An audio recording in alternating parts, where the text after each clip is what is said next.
I was 23 when I had my first encounter with the paranormal. Well, not exactly. When I was about 3, a young woman appeared in the center of my room one night. She was pale, had light blonde hair with a black ribbon tied in a bow, and a dark green dress.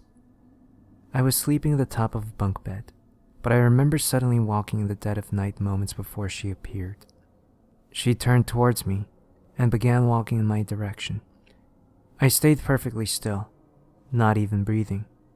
As she drew near, she slowly and gently began to reach towards my face with her right hand. When it got close, I sharply drew a breath, and she vanished. My eyes darted around the room. Though startled, I hadn't felt threatened. Even as a young child, my instincts were strong, and I trusted them. She had meant me no harm. It could be felt in the air. I fell back asleep. She never appeared again, and as the years went by, I pushed her to the back of my mind. As far as I was concerned, the paranormal was not a factor in my life, and evil did not lurk in the shadows. It stayed in the hearts of human beings. I was wrong. That is the story I'm about to tell. I should start at the real turning points in my life that ultimately led me to my encounter with the impossible. My name is Tommy Steele. I was your average rocker, metalhead type of kid. Long hair, tattoos, pack of Marlboro Red Hundreds in my pocket, and several empty whiskey bottles strewn about my apartment in between my guitars. At 25, I should be getting a haircut and finding a better job, but some wounds just don't heal, and this is how I believe my life will be lived out, as unfinished as my musical projects. When I was 21, I was living the dream. I was the lead singer in a talented band. I had a decent crash pad, a red Camaro, and most importantly, a relationship with a beautiful red-headed spark of life. I loved her, and was inexplicably excited when she told me she was pregnant. She and I began searching for our first house to raise our daughter in. I had even written a song about becoming a dad that I'll never perform again. You see, after 7 months, the pregnancy became complicated. Her health began to fade, and I worried for both my girls. Not 2 weeks later, she went into labor. I remember driving 96 miles an hour, trying desperately to get them to the hospital. The doctors rushed her into surgery, but it was too late. My girlfriend barely survived, but our daughter did not. Less than a week later, I stood before a small headstone that read, Sophia Angelina Steele, born November 11th, 2011, died November 11th, 2011, forever in our hearts. My tie was loosened and I clutched the half-empty whiskey bottle. My father put his hand on my shoulder and reminded me I still had a girl I needed to care for. But when I took her hands, she couldn't even look at me. Weeks passed, but nothing I did could lift her broken spirit. After a month, she collected a handful of her things and moved back in with her parents while I was at work. It was clear she never wanted to be reminded of her loss again. I couldn't fault her for leaving. 2 months passed when my mother called me with the news.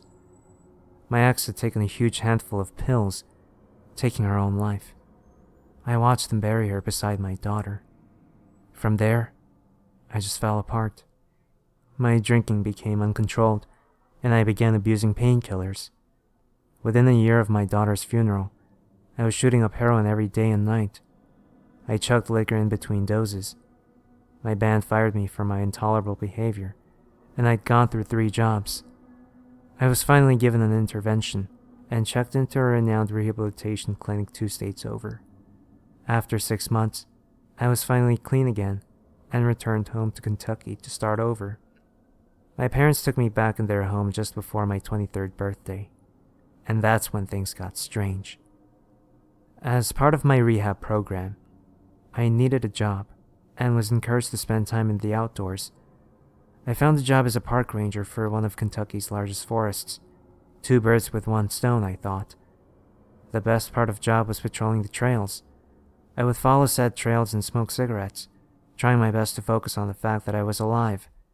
Rangers were forbidden to smoke in the woods, but I didn't really care. I always made sure to grind them out with my boot, and put the butts in my pocket anyway. It didn't take much time for the first camper to go missing in the woods. I was warned from the start that it wasn't a rare occurrence. More often than not, the missing person was found, usually alive. We didn't find this one though. Her face hung in my office on a missing person flyer.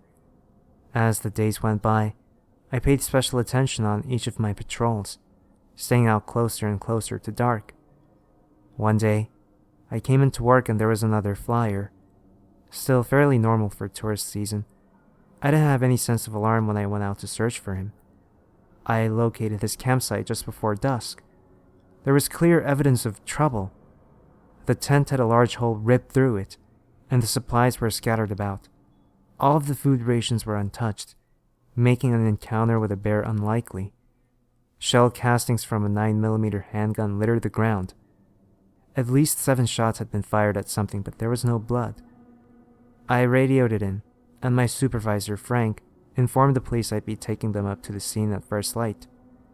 As I turned away from the scene, something caught my eye. Something white moved behind a tree.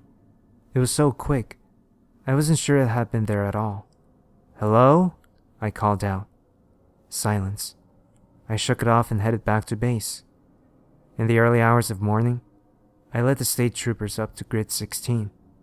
They combed the scene and gathered what evidence they could. While the police processed the scene, all rangers were out searching the entirety of the grid for the camper. Not one of us found a damn thing. Towards the end of daylight, I saw something pale moving in the trees again. This time, I drew my AR-15 slightly and moved towards it. I was sure something was behind that tree. I snapped around the corner, rifle raised, and nothing was there. Then, as I lowered my weapon, I noticed 2 small prints in the dirt. I knelt down and realized in horror they were the bare footprints of a small child, but with no tracks leading in any direction. The ground was so soft from a recent storm, even a toddler would leave a trail. I didn't sleep at all that night. The more I thought back on the movement, the more I could make out. It almost seemed like a little girl in a white dress. It haunted me every time I closed my eyes. I couldn't shake the feeling of being watched during my entire patrol the next day. There was no sign of either of the missing campers. As I turned to head back, I looked towards a hill. There was no mistake this time. I saw her clear as day. A little girl with bright red hair and a white dress was looking at me from the ridge. I couldn't see her face, but I started walking towards her. "Hey, sweetheart. Are you lost? It's okay. I'm a ranger. I can take you home. Just hang on." My sentence was cut off when I stumbled on a fallen log. It could only have been a fraction of a second my sight was broken from her, but she had disappeared. I scrambled up the ridge and began calling out. I was practically flipping over rocks, searching for her. Right there, she had stood, were 2 small bare footprints. No further sign of her. I radioed in. "Frank, there's a kid out there. A little girl. I can't find her now, but she's out here." "There hasn't been a child in here in months, Steele. Nobody camping anywhere in the forest at the moment has a child, according to the logs. Now get your ass back here." I wanted to argue with him, but I had nothing. I snapped a picture of the footprints on my cell phone and reluctantly returned to the ranger station. Frank was there, chomping on a cigar and finishing up some paperwork. "Frank, you need to see this," I said, pulling out my phone. He stood up and walked over to me. I pulled up my recent photos and handed him my phone. There was a long silence before he spoke. "What exactly am I looking at?" he asked. "The footprints," I said, a little louder than I meant to. "Son," said Frank, "I think you need to get some sleep. There's nothing in this picture." He handed me back my phone, and I gasped. There was just a patch of dirt, no impressions in it whatsoever. I just nodded and walked out to my truck. She was in my dreams again, just standing there, not speaking. But this time, she let me get close to her. She looked up at me when I approached her, and I jumped when I saw her eyes. They were the same deep brown as my own, she spoke. "Don't go back. It's not safe."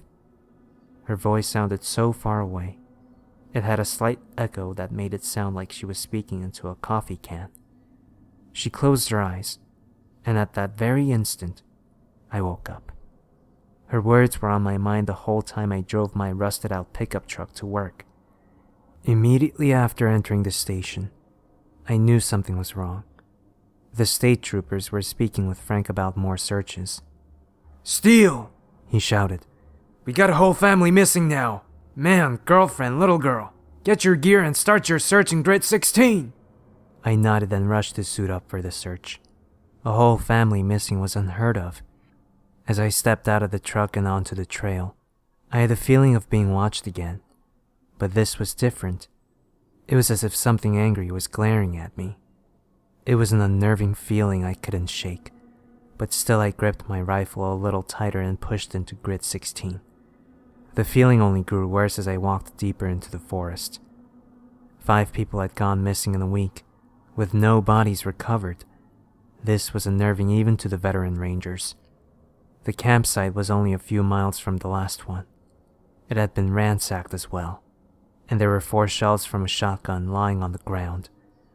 I scanned the dirt for tracks of any kind. Nothing. Nothing at all. I looked up, and there she was. The very same little girl. She looked straight at me, turned, and ran into the trees. I saw flashes of white moving through the trees and doggedly chased after them. I ran flat out for at least half a mile, heart pounding in my chest. I could see the smallest piece of dress disappear through the thick brush. I clawed my way through, and there was a clearing on the other side.